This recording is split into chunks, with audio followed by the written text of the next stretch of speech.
Warahmatullahi wabarakatuh. Innal hamdalillah nahmaduhu wa nasta'inuhu wa nastaghfiruh wa na'udzu billahi min syururi anfusina wa min sayyiati a'malina. May yahdihillahu fahuwal muhtadi wa may yudlil falan tajida lahu waliyyan mursyida. Asyhadu an la ilaha illallah wahdahu la syarikalah wa asyhadu anna Muhammadan abduhu wa rasuluh la nabiyya ba'dahu amma ba'du. Fa inna asdaqal kalami kalamullah wa ahsanal huda huda Muhammadin sallallahu alaihi wa ala alihi wasallam wa syarrul umuri muhdatsatuha wa kullu muhdatsatin bid'ah wa kullu bid'atin dhalalah wa kullu dhalalatin finnar amma ba'du.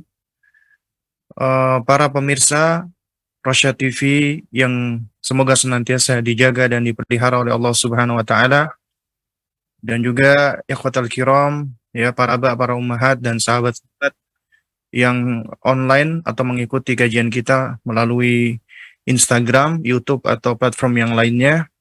Alhamdulillah, kita bersyukur kepada Allah.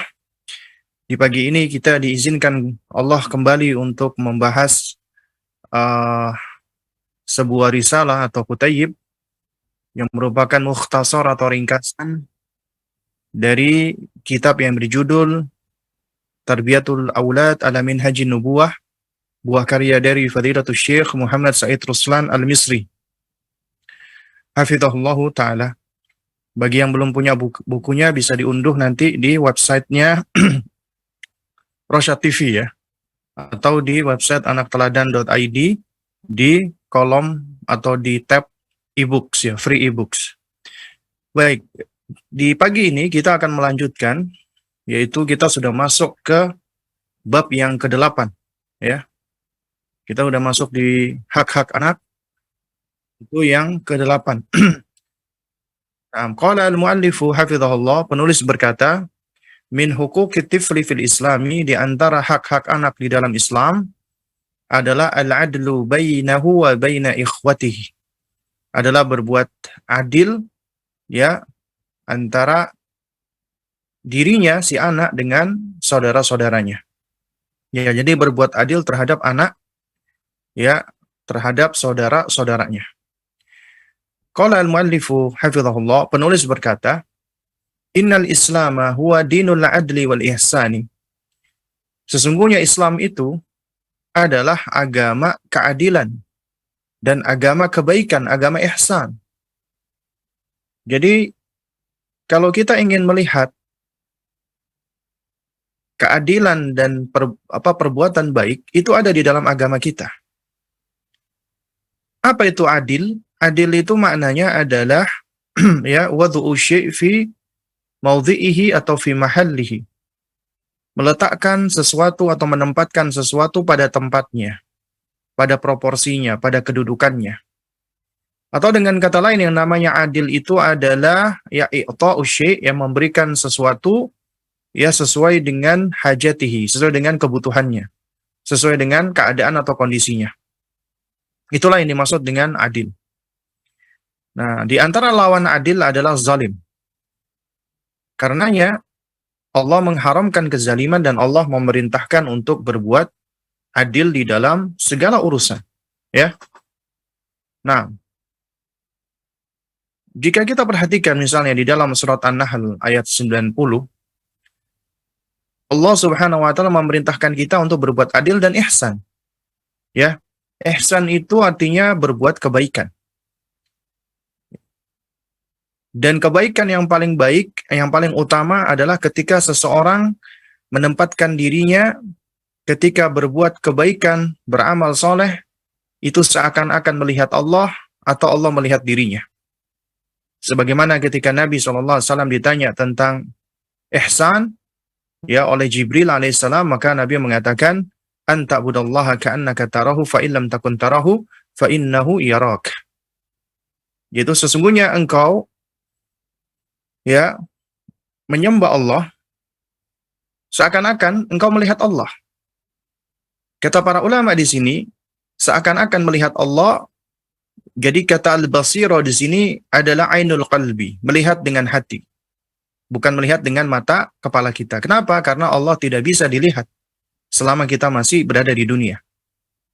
Jadi penglihatan yang dimaksud di sini, ya, yaitu musyahadah di sini adalah musyahadatu bil qalbi, dengan hati. Dan ini hanya dimiliki oleh orang-orang yang memiliki ma'rifah atau memiliki ilmu yang mendalam tentang Allah. Orang yang akidahnya kuat, yang pengenalannya terhadap Allah itu begitu mendalam, ya, dan juga orang-orang yang mereka mendalami tentang asma wa sifat Allah Subhanahu wa taala. Sehingga seakan-akan ketika dia berbuat baik, dia bisa melihat Allah. Tapi tidak semua orang mampu melakukan ini. Ya, jadi ini tingkatan yang paling tinggi. Nah, adapun tingkatan yang kedua adalah muraqabah. Yaitu ya fa'illam takun tarahu fa'innahu yaraka. Apabila engkau enggak mampu melihat Allah, maka Allah lah yang melihat kamu. Jadi kita hadirkan bahwasanya kita disaksikan, diperhatikan, dilihat oleh Allah. Karena orang-orang yang mengimani nama-nama dan sifat-sifat Allah, mereka meyakini bahwasanya Allah Al-Alim, Allah Al-Basir, Allah As-Sami, Allah Al-Latif, Allah Al-Khabir, ya, Allah Asy-Syahid dan seterusnya. Allah itu maha mengetahui dan pengetahuan Allah itu meliputi segala sesuatu. Allah itu maha melihat dan penglihatan Allah adalah meliputi segala sesuatu. Artinya Allah melihat segalanya. Tidak ada yang terlewatkan dari penglihatan, pendengaran, dan pengetahuan Allah. Inilah ihsan dalam makna sebagaimana diterangkan oleh Nabi. Namun maknanya secara umum adalah segala bentuk perbuatan kebajikan dan kebaikan. Makanya kebaikan yang paling utama adalah apabila seseorang itu menghadirkan di dalam dirinya kemurnian hati, keikhlasan. Seakan-akan dia melihat Allah atau Allah yang melihatnya. Bukan karena manusia. Dia melakukan ini bukan karena pandangan manusia. Bukan untuk mendapatkan pujian manusia. Bukan untuk menghindarkan cemoohan manusia. Karena dia tahu pujian manusia tidak akan memuliakan dia. Cemoohan manusia nggak akan menghinakan dia. Karenanya, dia berbuat kebajikan itu karena Allah. Untuk Allah. Di jalan Allah. Di atas perintah Allah. Di dalam surat An-Nahl ayat 90, Allah Subhanahu wa taala berfirman, "Innallaha ya'muru bil adli wal ihsan." Ya, sesungguhnya Allah memerintahkan kalian untuk berbuat adil dan berbuat kebajikan, berbuat baik. Ya. Nah. Lalu kemudian juga di dalam surat An-Nisa, Allah Subhanahu wa taala berfirman juga, "Innallaha ya'murukum an tu'addul amanat ila ahliha." Ya. Wa idza hakamtum bainan nasi an tahkumu bil adli. Sesungguhnya Allah memerintahkan kalian agar kalian ya melaksanakan amanat kepada yang berhak menerimanya. Dan Allah perintahkan kalian apabila kalian menghukumi atau menilai di antara manusia supaya kalian berlaku adil. Ya. Jadi kita diperintahkan untuk berbuat adil. Nah, dan ini disebutkan oleh Allah Subhanahu wa taala di dalam sejumlah ayat ya tentang perintah berbuat adil. Di antaranya lagi surat An-Nisa ayat 135. Allah Subhanahu wa taala berfirman, "Ya ayyuhalladzina amanu kunu qawwamina bil qisti." Ya. Syuhada lillahi walau ala anfusikum awil walidaini wal aqrabin. Ya. Wahai orang-orang yang beriman, hendaklah kamu menjadi orang-orang yang menegakkan keadilan. Orang-orang yang menjadi saksi karena Allah meskipun terhadap diri kalian sendiri ataupun kepada kedua orang tua kalian atau kerabat-kerabat kalian. Ya. Jadi perintah berbuat adil di sini ya adalah sesuatu yang ditekankan oleh Allah Subhanahu wa taala. Dan itu harus kita lakukan meskipun terhadap diri kita sendiri ataupun terhadap orang yang dekat dengan kita, kedua orang tua kita ataupun kerabat kita. Ya. Nah, juga di dalam surat Al-Maidah ayat 8 Allah juga mengatakan, "Ya ayyuhalladzina amanu kunu qawwamina ya lillahi syuhada bil qisti." Ya. Wahai orang-orang beriman, hendaknya kamu menjadi orang-orang yang menegakkan keadilan karena Allah. Nah, ini karena Allah. Ya. syuhada'a bil qisti, dan menjadi saksi dengan keadilan, dengan adil ketika menjadi saksi. Ya. Kemudian kata Allah Subhanahu wa taala, "Wala yajrimannakum syana'ani qaum ya ala alla ta'dilu." Dan janganlah sekali-kali ketidaksukaanmu atau kebencianmu terhadap suatu kaum, terhadap suatu kelompok, ya, terhadap suatu komunitas, ya, itu menyebabkan kamu berlaku tidak adil. Misalnya karena kita nggak suka dengan seseorang atau dengan suatu kaum, akhirnya kita tidak bisa berbuat adil, ya. Makanya Allah mengatakan i'dilu, berbuat adillah, wa aqrabu litaqwa, karena keadilan itu lebih dekat dengan ketakwaan. Wattaqullah, dan bertakwalah, innallaha khabirum bima ta'malun. Karena sesungguhnya Allah itu maha mendalam pengetahuannya atas apa yang kamu kerjakan. Nah,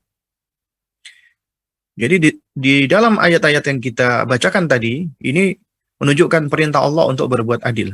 Dan ini menunjukkan Islam adalah agama adil, keadilan, dan agama ihsan, agama yang mengajarkan untuk berbuat kebajikan. Ya. Nah, dinul adli alladhi amara al-muslimina an yaltazimul adla fi jami'i hayatihim. Kata penulis, ya, Islam adalah dinul adli, agama keadilan. Ya.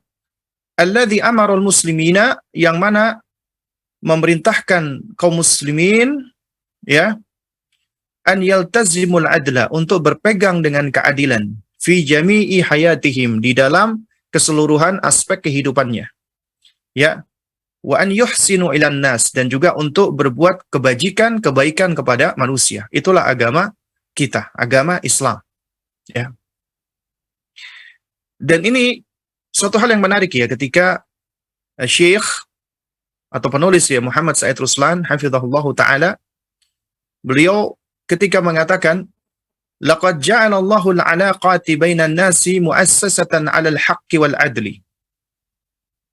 Sungguh Allah Subhanahu wa taala itu menjadikan hubungan, koneksi, ya, relasi, ya. Jadi Allah menjadikan hubungan, ya, koneksi, relasi, alaqah bainan nas, di antara manusia itu muassasatan, yaitu dibangun di atas asas al-haqqi 'alal haqqi wal 'adl, atas kebenaran dan keadilan. Karena apabila sesuatu hubungan, koneksi, relasi, atau connection, relationship, ya, hubungan di antara manusia itu tidak dibangun di atas hal ini, yaitu tidak dibangun di atas kebenaran, maka koneksi yang terbangun itu adalah koneksi yang batil. Demikian pula apabila tidak dibangun di atas keadilan, maka akan menjadi koneksi yang zalim, hubungan yang penuh dengan kezaliman. Ya. Karena yang Allah jadikan koneksi atau alaqah, hubungan di antara manusia itu harus di atas al-haq wal adl, di atas kebenaran dan keadilan. Wa min dzalika al-adlu, dan di antara sikap adil atau bersikap adil itu adalah ya al-adlu bainal auladi fin nafaqah wal hibat, adalah bersikap adil terhadap anak-anak di dalam hal nafkah. Ini perhatikan. Nafkah, di dalam hal nafkah, wal hibat, di dalam hal pemberian atau hadiah. Jadi wajib bagi orang tua berbuat adil, terutama di dalam memberikan nafkah dan memberikan hibah atau hadiah. Memberikan nafkah kepada anak itu harus adil, dan adil di sini tidak mesti harus musawah, harus sama rata, enggak. Tapi diberikan sesuai dengan kebutuhan. Tentunya kebutuhan anak yang sudah gede berbeda dengan anak yang masih bayi, masih kecil. Nah, demikian pula dalam hal memberikan perhatian. Dalam hal memberikan perhatian, tentunya anak yang masih bayi lebih besar kebutuhannya untuk diperhatikan daripada yang sudah besar, yang sudah memiliki kemandirian. Ini yang dimaksud dengan adil. Adil bukan artinya dibagi sama rata, tidak. Kemudian adil dalam hal pembagian hadiah. Nah, ini juga penting nih. Ini seringkali dilupakan, dilalaikan, dan tidak diketahui oleh para orang tua. Nanti di sini akan kita sebutkan, akan kita bacakan hadisnya yang disebutkan oleh penulis di sini. Makanya penulis berkata, fayajibu muamalatul fayajibu muamalatul ab auladahu bil adli fil hibati lahum. Karenanya wajib bagi seorang ayah ya memperlakukan anaknya dengan keadilan di dalam pemberian hadiah kepada mereka. Terutama di dalam memberikan hadiah. Nggak boleh satu diberikan hadiah, yang satu tidak dikasih hadiah. Dalilnya apa ini? Disebutkan. Yaitu fa'an An-Nu'man bin Bashirin bin Sa'din radhiyallahu anhuma. Dari sahabat ya Nu'man bin Bashir, ya sahabat junior ini sebenarnya. Bin Sa'ad radhiyallahu taala anhuma. Beliau menceritakan ya anna abahu nahlahu nahlatan. Ya anna abahu nahalahu nahlatan. Pernah suatu ketika ayah beliau memberikan suatu pemberian, hadiah kepada beliau. Ya.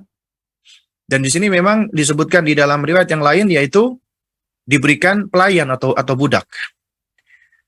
Faqalat Ummu Nu'man radhiyallahu anha. Maka berkatalah Ummu Nu'man ya, yaitu ibunya Nu'man bin Bashir, istrinya Bashir bin Sa'ad. Nah, istrinya Ummu Nu'man berkata radhiyallahu ta'ala anha, ini menunjukkan wanita yang cerdas dan wanita yang memiliki keadilan. Beliau mengatakan la arda hatta tushhida Rasulullah sallallahu alaihi wasallam. Aku enggak ridha dengan pemberian kamu ini, ya maksudnya kepada anak kita, sampai engkau menjadikan Rasulullah itu sebagai saksi dalam hal ini. Sampai engkau menjadikan Rasulullah sebagai saksi. Maka fadhahaba Bashir bin Sa'ad ila Rasulillah. Maka Bashir bin Sa'ad datang menemui Rasulullah sallallahu alaihi wasallam wa akhbarahu, dan menceritakan tentang hal ini. Ya, liyushhidahu ala dzalik. Agar apa? Agar Nabi mau menjadi saksi. Mau menjadi saksi atas pemberian beliau ini. Dia menyaksikan hal ini. Faqala lahu, kemudian Nabi bertanya kepada Bashir bin Sa'ad, ya, alaka banun, apakah engkau memiliki anak-anak yang lain? Qala na'am. Bashir menjawab iya. Kemudian Nabi bertanya kembali, ya,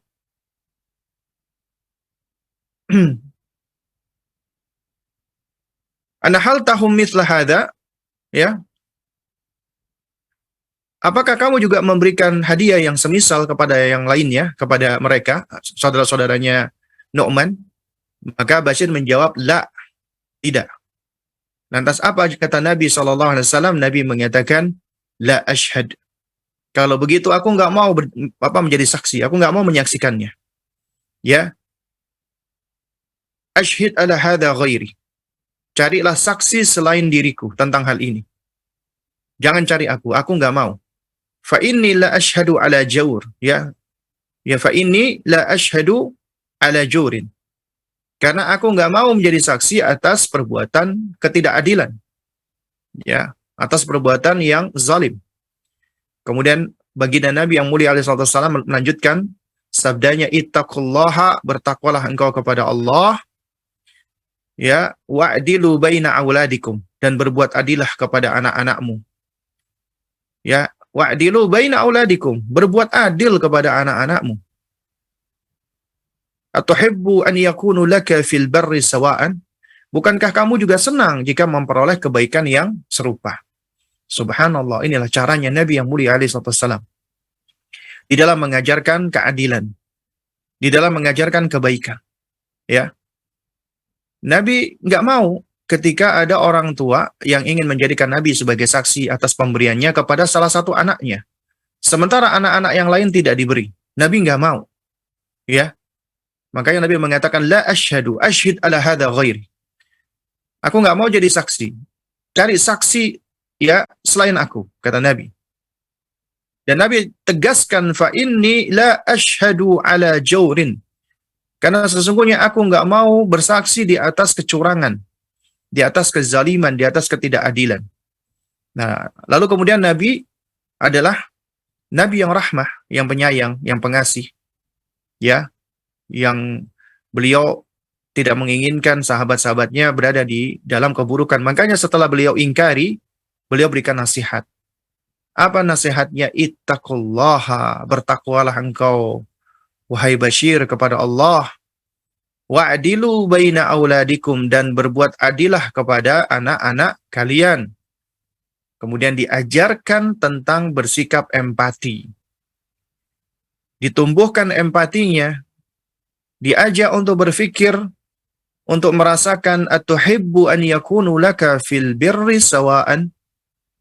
Ya, bukankah engkau senang ya apabila engkau memperoleh kebaikan yang sama? Artinya engkau juga diberikan ketika ada orang saudara-saudaramu diberikan kebaikan, bukankah engkau juga senang ketika mendapatkan kebaikan yang sama? Maka Bashir menjawab, "Na'am, iya." Faraja'a Bashir bin Sa'ad fi hibatihi liwaladihi An-Nu'man. Ya, maka Bashir bin Sa'ad pun beliau rujuk dari pemberiannya kepada anaknya Nu'man, ya. Dengan dalam artian tidak jadi dikasih, kecuali beliau memberikannya kepada yang lain-lainnya. Juga di dalam riwayat yang lain juga sama ya, dari Nu'man bin Bashir radhiyallahu anhu, qala, beliau menceritakan ya, anna abahu atabihi Rasulullah sallallahu alaihi wasallam, bahwasanya ayah beliau mendatangi Rasulullah sallallahu alaihi wasallam, faqala, kemudian ayahnya mengatakan, inni nahaltu bni hadza ghulaman kana li, ya, sesungguhnya Rasulullah, aku memberikan kepada anakku ini budak pelayan milikku, budakku, ya, kepada Nu'man, ya. Faqala Rasulullah sallallahu alaihi wasallam, maka Nabi SAW pun beliau bersabda, ya, beliau mengatakan, akulla waladika nahaltahu mithla hadza, apakah semua anakmu engkau berikan juga yang semisal seperti ini? Apakah setiap anakmu juga engkau berikan seperti ini yang telah engkau berikan kepada Nu'man? Faqala la, maka Bashir pun menjawab, tidak. Maka Nabi SAW mengatakan, farji'hu, ya, kalau gitu pulangkan dia, kembalikan. Artinya jangan dikasih kecuali semuanya dikasih. Nah, dari hadis ini kita mengambil pelajaran ya, bahwasannya wajib bagi orang tua, wajib bagi seorang muslim, ya, terutama dalam hal ini orang tua, baik ayah ataupun ibu, untuk berbuat adil terhadap anak-anak mereka, terutama di dalam hal pemberian, di dalam hal hadiah atau hibah. Jangan sampai ada orang tua hanya memberikan hadiah kepada salah satu anaknya saja, yang lainnya tidak diberi. Maka ini adalah salah satu bentuk kezaliman, ya. Apabila hendak memberi kepada salah satu dari anaknya, maka yang lainnya juga kasih, beri. Misalnya pulang bawa martabak manis, maka jangan cuma satu atau dua anaknya, semua anaknya dikasih martabak manis.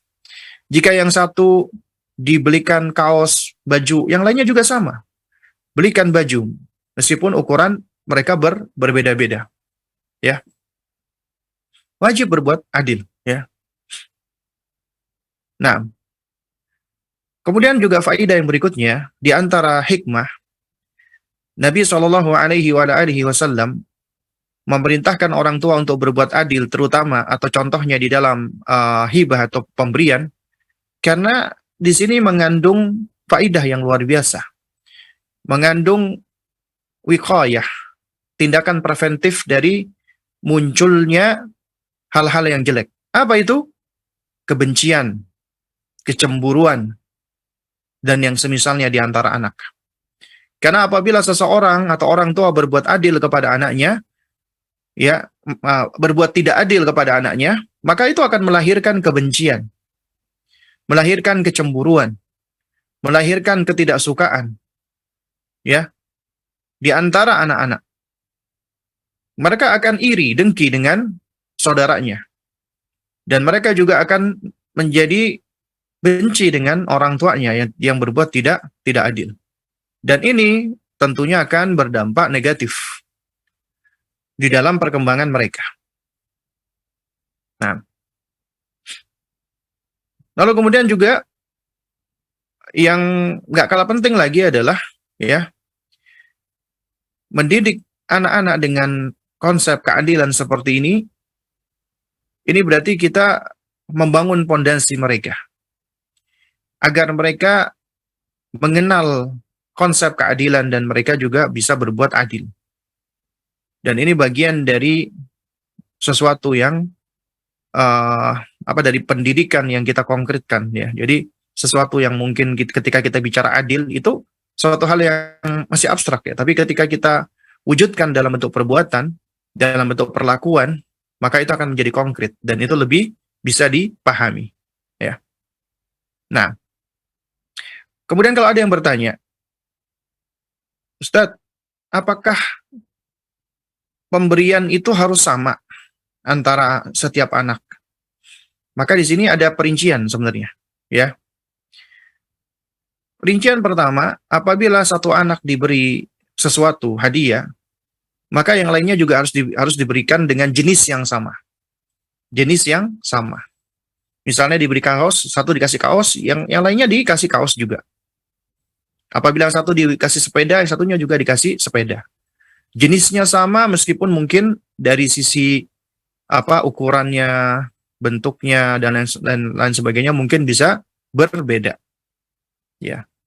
Lalu kemudian perincian yang kedua, di dalam memberikan hadiah kepada anak-anak, ya, itu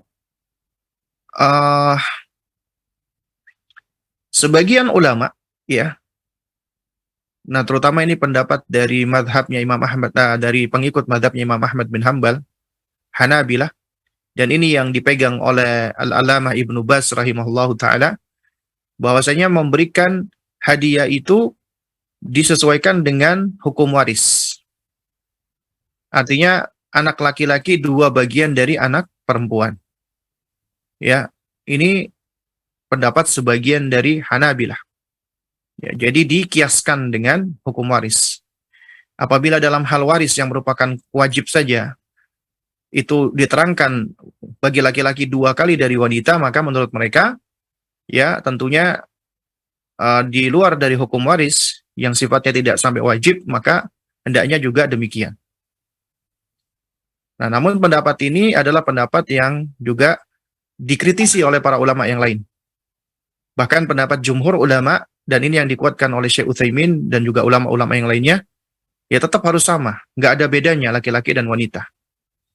Artinya kiasnya di sini kias yang tidak tepat, ya. Dan ini memang ada khilaf di antara para ulama.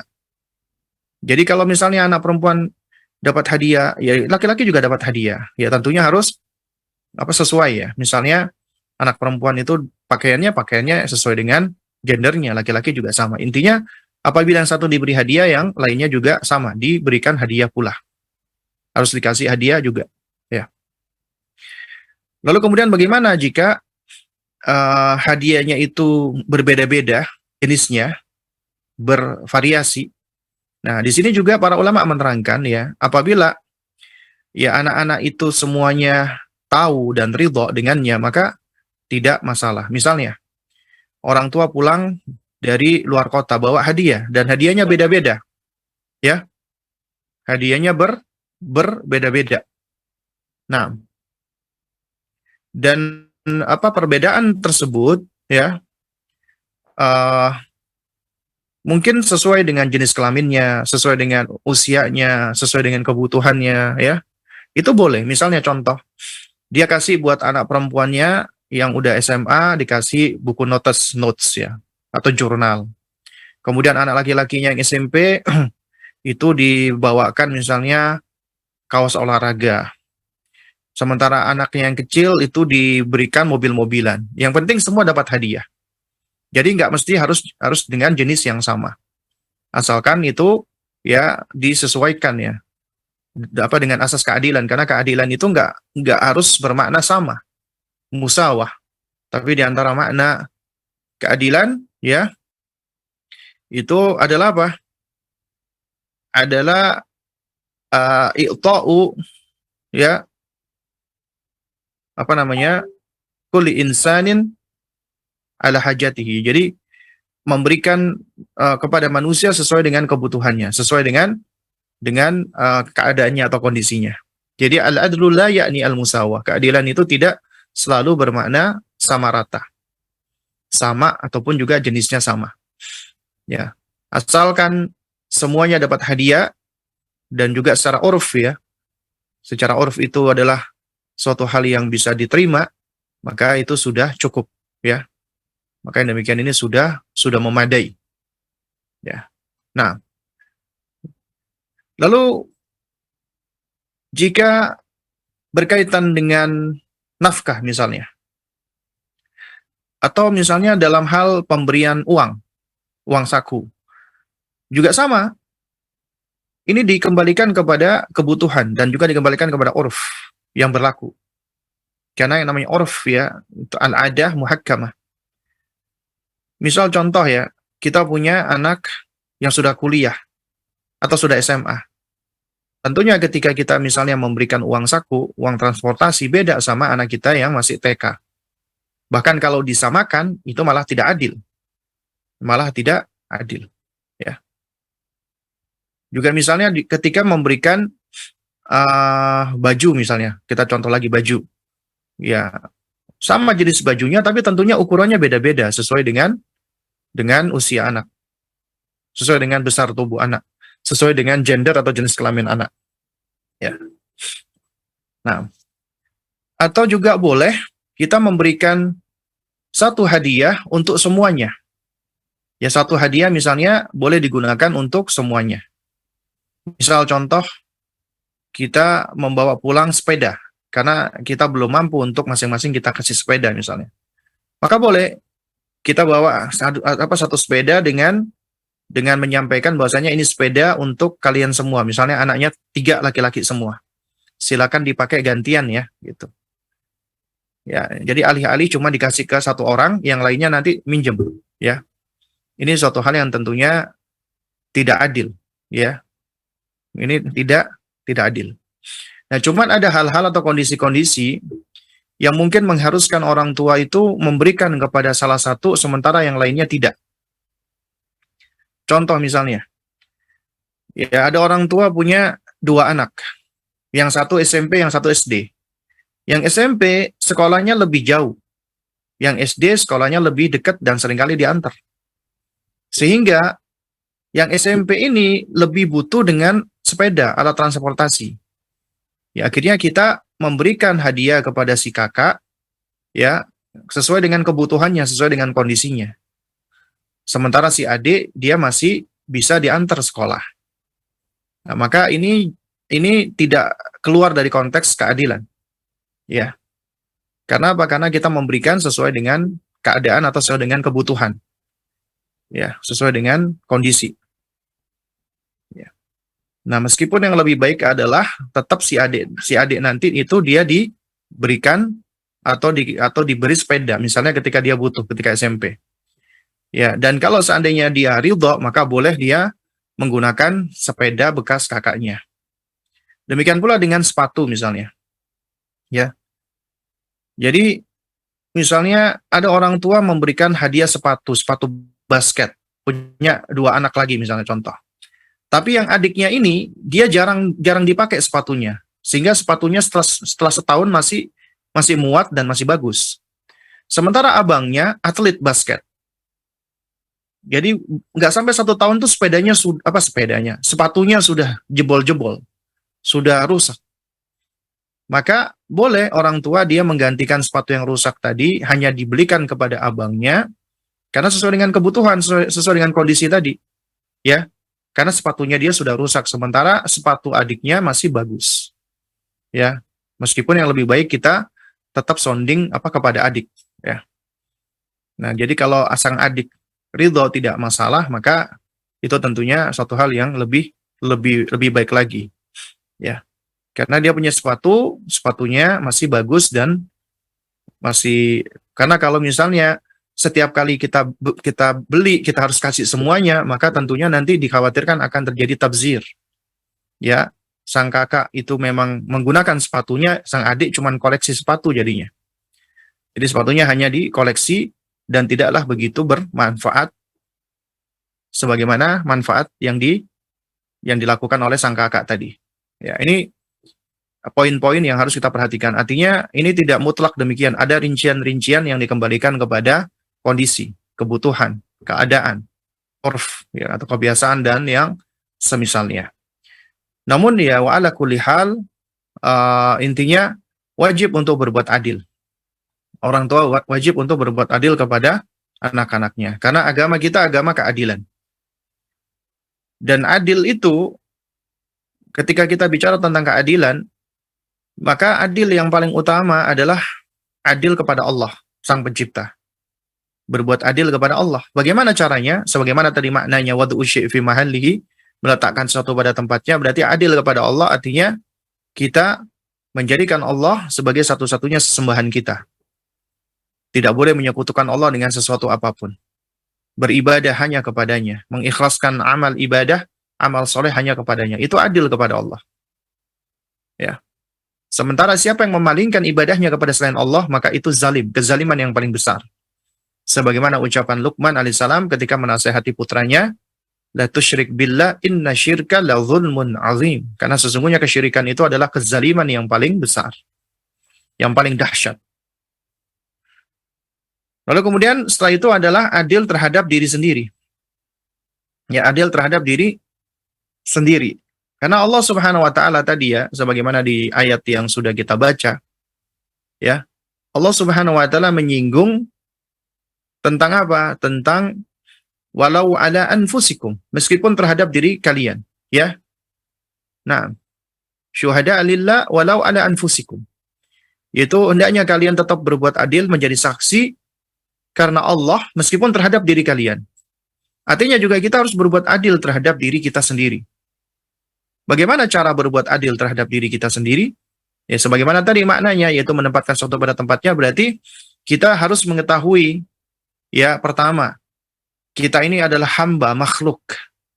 Hamba itu tugasnya, tanggung jawabnya, kewajibannya adalah mengabdi, beribadah kepada penciptanya Allah. Jadi ketika dia beribadah, beramal soleh, berbuat amal kebajikan, amal ketakwaan, berarti itu bagian dari dia berbuat adil terhadap diri sendiri. Karena dia menempatkan dirinya sesuai dengan, ya, sesuai dengan tempatnya, sesuai dengan kondisinya, sesuai dengan Allah menciptakan dirinya, yaitu untuk beribadah. Makanya ketika seorang beribadah, seseorang mentauhidkan Allah, itu berarti dia juga adil terhadap dirinya setelah dia berbuat adil terhadap Allah. Juga adil terhadap diri adalah ketika seseorang berusaha untuk memahami apa yang ada di dalam dirinya, kebutuhannya, ya, keinginannya, perasaannya, dan segala apa yang ada di dalam dirinya. Dia berusaha untuk memahaminya, mengetahuinya, ya. Nah, setelah mengetahuinya, maka dia berusaha untuk memenuhi sesuai dengan kebutuhan, ya, selama itu tidak menyelisihi dari syariat Allah.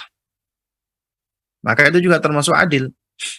Jadi ketika Anda misalnya menuntut ilmu, Anda belajar, karena memang kita jahil, kita bodoh, kita butuh dengan ilmu. Sehingga ketika kita belajar menuntut ilmu, dan kita jadikan diri kita penuntut ilmu, karena asalnya kita ini jahil, maka kita juga sudah berbuat adil terhadap diri kita. Demikian pula ketika kita lapar misalnya, kita haus, kemudian kita makan dan kita minum, itu juga sama, kita berbuat adil terhadap diri kita.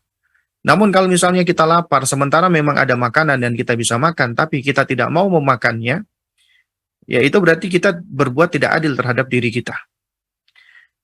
Sama ketika Anda lelah, namun Anda paksakan diri, ya, tidak beristirahat, itu juga tidak berbuat adil terhadap diri sendiri. Ya. Atau Anda berbuat kemaksiatan, berbuat keburukan, berbuat kecurangan, itu juga termasuk ketidakadilan terhadap diri sendiri. Nah, jadi ternyata, ya, segala bentuk perbuatan ihsan itu juga bagian dari perbuatan adil, ya, termasuk adil terhadap diri sendiri. Ya. Kemudian adil terhadap orang lain, yang paling utama adalah kepada orang tua kita. Di antaranya menunaikan hak mereka. Adil itu adalah, ya, harus menunaikan hak. Menunaikan hak orang yang memang berhak untuk ditunaikan, dan itu menjadi kewajiban kita, ya, kewajiban untuk menunaikan hak. Nah, terhadap orang lain berarti apa? Terhadap orang tua kita, kemudian terhadap anak-anak kita, kemudian terhadap kerabat-kerabat kita, kemudian terhadap sahabat-sahabat kita, dan seterusnya. Itu adalah bagian perbuatan adil terhadap orang lain. Dan kemudian adil terhadap makhluk yang lainnya, terhadap hewan, nggak boleh menyakiti mereka, nggak boleh menganiaya mereka, nggak boleh menyiksa mereka, terhadap tumbuhan, nggak boleh merusak, ya, terhadap alam, lautan, daratan, semuanya, itu berbuat adil. Inilah indahnya agama kita. Kita diperintahkan untuk berbuat adil di dalam segala hal. Ya, karena dengan keadilan ini, maka ya uh, tatanan dunia ini akan semakin baik. Kerusaknya tatanan dunia ini karena manusia itu tidak mengenal keadilan dan tidak berbuat adil. Ya, makanya kesyirikan itu adalah kezaliman, ketidakadilan yang paling besar. Kemaksiatan juga bentuk kezaliman. Ya, perbuatan bid'ah sama. Itu sikap tidak adil terhadap Rasulullah Sallallahu Alaihi Wasallam. Ya, dan seterusnya. Jadi semua keburukan-keburukan kerusakan itu adalah keluar dari tatanan keadilan. Ya. Nah, di antaranya adalah kita berbuat adil terhadap anak. Dan ini penting untuk kita ajarkan. Ya, konsep untuk berbuat adil. Ya. Nah, baik, jamaah sekalian yang muliakan Allah Subhanahu Wa Taala, kita lanjutkan, ya, yaitu di bab ke-9 dari risalah ini. Ya, subjudul atau judul adalah min a'dhami huquqit tifli fil islami tarbiyatuhu ala minhajin nubuwati.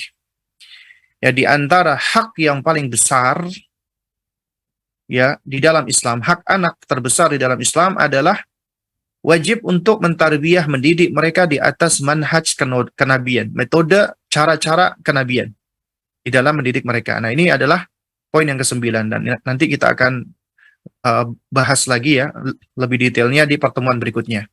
Namun sekarang kita baca penjelasan Syekh ya di pengantarnya ya dari bab ini. Qala hafizahullah, penulis berkata semoga Allah menjaganya, inna min ni'matillahi 'alal 'abdi an yakuna fi kafalati salihin al-akhyari. Ya. Inna min ni'matillah, sesungguhnya di antara nikmat karunia Allah Subhanahu wa taala 'alal 'abdi terhadap seorang hamba, an yakuna fi kafalati salihin al-akhyar, adalah ketika dia berada di bawah asuhan, berada di bawah bimbingan orang-orang yang saleh lagi baik. Ya. Artinya ketika kita dulunya dididik oleh orang tua yang baik, orang tua yang saleh, orang tua yang Masya Allah ya, itu nikmat besar. Ya, nikmat. Sejatinya keberadaan orang tua kita itu udah merupakan karunia dari Allah, karena nggak mungkin tanpa adanya orang tua kita hadir di muka bumi ini. Ini sesuai dengan sunnah kauniyah Allah. Jadi Allah menghadirkan kita di muka bumi ini, itu sebabnya ada orang tua kita. Orang tua adalah sebab kehadiran kita. Makanya orang tua itu memiliki andil yang besar. Meskipun mereka buruk, meskipun mereka jahat, meskipun mereka nggak baik misalnya. Tapi tetap ya, sosok mereka adalah yang menjadi sebab atau menjadi andil hadirnya kita di muka bumi ini. Dan Allah selalu mengingatkan ini. Makanya Allah ketika memerintahkan kita untuk berbakti kepada orang tua, itu nggak ada urusannya orang tuanya itu jahat, jelek, buruk, kafir, musyrik, nggak ada. Tetap wajib berbuat baik kepada mereka. Tapi kalau diajak, diperintah kepada keburukan, kemaksiatan, apalagi kesyirikan, nggak boleh taat. Sebagaimana Allah sudah wanti-wanti di dalam surat Luqman, ya, ayat ke-14 atau ayat ke-15, ayat ke-15.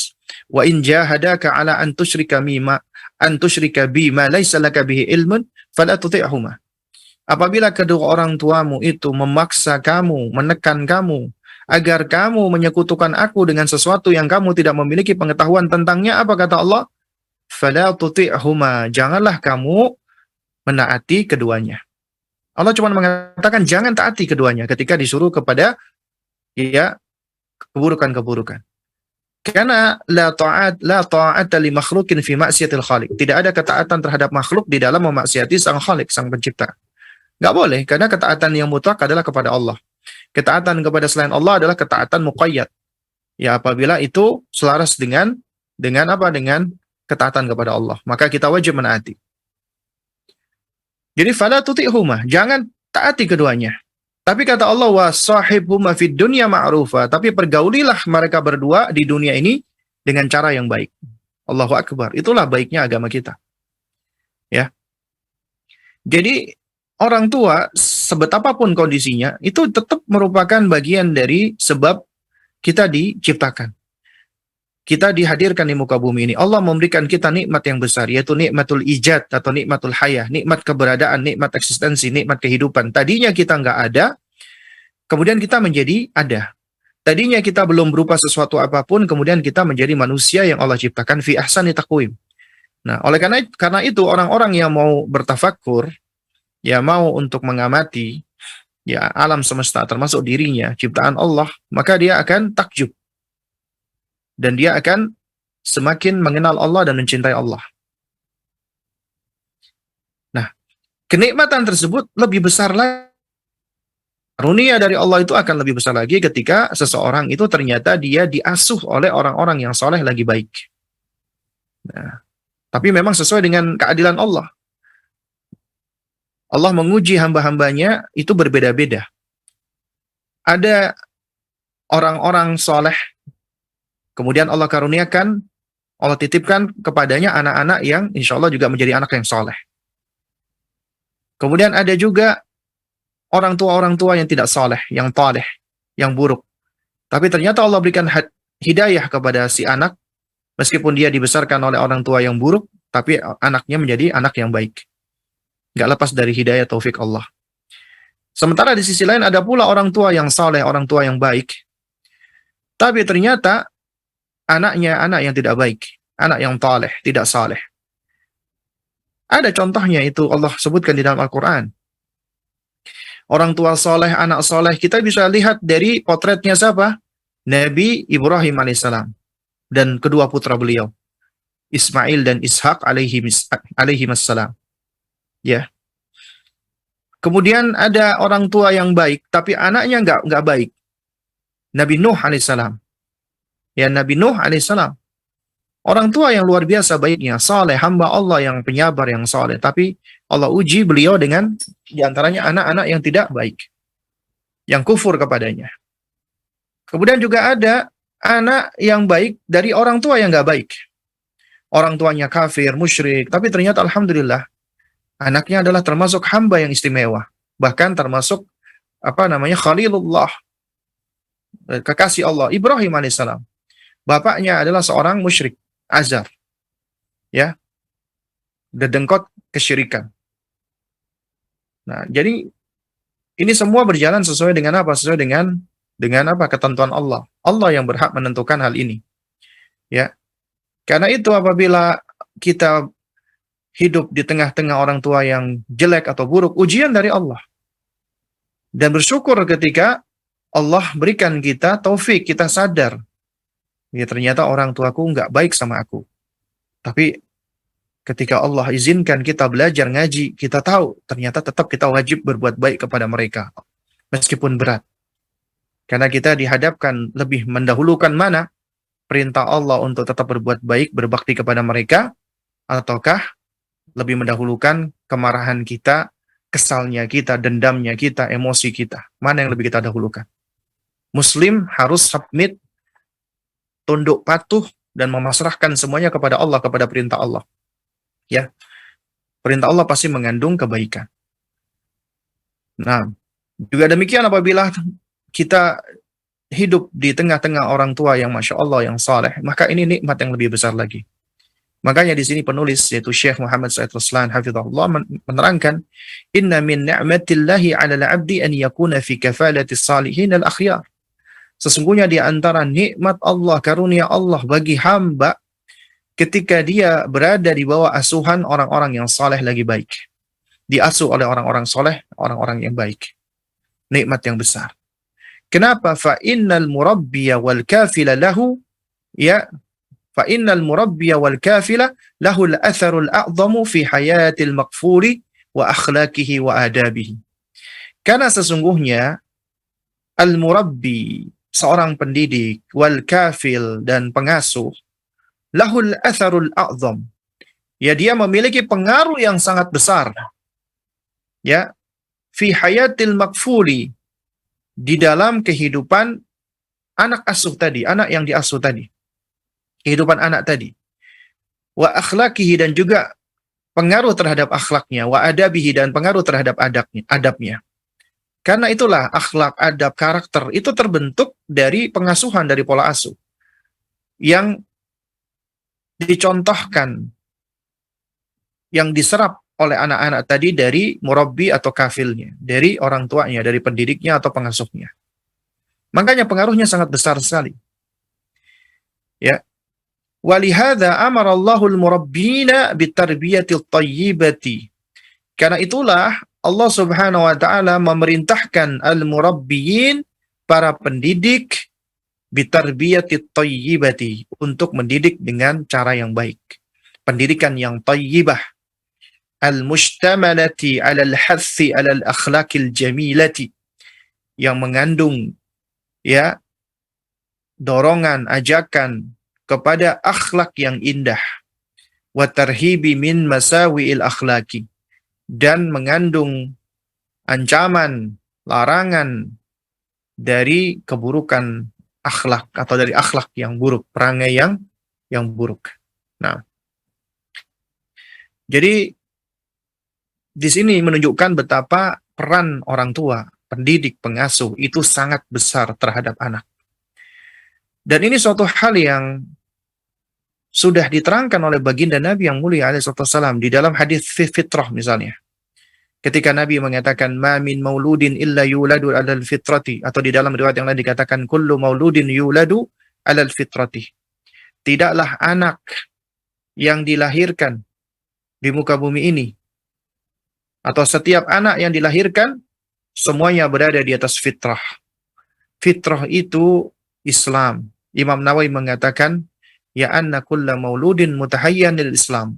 Setiap anak itu sudah condong kepada Islam. Karena Islam itu Islam, karena iman itu adalah, karena fitrah itu adalah Islam itu sendiri. Iman itu sendiri, tauhid, ma'rifatullah. Jadi semua anak itu sudah membawa keimanan, kebaikan, ketauhidan, ma'rifatullah, mengenal Allah, pengenalan kepada Allah, itu sudah ada di dalam jiwanya anak-anak. Sudah Allah tanamkan kebaikan-kebaikan tersebut. Ya. Lalu siapa yang merusaknya? Tidak lain dan tidak bukan adalah orang tuanya. Fa'abawahu. Maka kedua orang tuanya, yaitu ayah ibunya lah yang menjadikan dia yuhawidanihi, au yunassiranihi, au yumajisanihi. Menjadikan anaknya menjadi Yahudi, Nasrani, atau Majusi. Menjadikan anaknya keluar dari fitrahnya. Menjadikan anaknya keluar dari Islam. Menjadi kafir. Siapa penyebabnya? Orang tua. Makanya orang tua itu adalah figur penting di dalam pendidikan. Yang pengaruhnya sangat besar. Karena anak itu belajar tentang baik buruk, itu diserapnya yang pertama kali dari siapa? Dari orang tua. Anak belajar tentang sayang atau benci. Anak belajar tentang tentang sikap yang ramah atau sikap yang tidak ramah. Anak belajar tentang tentang perhatian atau pengabaian. Anak juga belajar tentang aturan atau nggak ada aturan dan seterusnya. Itu dari orang tua yang paling utama dan pertama. Karenanya apabila orang tuanya, mohon maaf, jahil, kemudian abai, kemudian tidak mau memperhatikan anaknya, maka ini orang tua yang layak disebut dengan pengkhianat. Karena mengkhianati amanat Allah, karena anak adalah amanat dari Allah yang harus dijaga dan dipelihara. Tapi ternyata diabaikan begitu saja. Nggak mau belajar, padahal Allah sudah berikan potensi untuk bisa belajar. Dan Allah ketika menjadikan kita orang tua dengan menitipkan anak kepada kita, nggak mungkin Allah tidak memberikan kemampuan kepada kita. Kita udah dibekali oleh Allah kemampuan untuk bisa menjadi orang tua terbaik bagi anak-anak kita. La yukallifullahu nafsan illa wus'aha. Allah tidak mungkin membebani seseorang melebihi daripada kapasitasnya. Nggak mungkin. Artinya ketika Allah memberikan anak kepada kita, pasti kita sanggup dan bisa untuk menjaga, memelihara, mendidik, mentarbiyah, mengasuh, menafkahi, dan seterusnya. Nggak ada alasan bahwasanya aku nggak bisa, aku nggak mampu, ya. Nggak ada alasan. Itu alasan yang berangkat dari apa? Dari eh, apa namanya, sikap ananiyah, egoisme, ya, atau maghrur, ya, dia tertipu dengan dirinya. Artinya seharusnya dia sadar dirinya diberikan kemampuan dan dia berusaha mengasah kemampuan yang ada, dia malah bersikap, ya, dia merasa tidak mampu, pesimis, ya. Dan ini bukan karakternya orang-orang beriman. Dan ini karakternya para pengkhianat, ya, mohon maaf. Jadi orang tua yang tidak mau turut serta atau tidak mendidik anak-anaknya, ya, dengan alasan nggak sanggup, nggak mampu, itu sejatinya semuanya adalah dusta.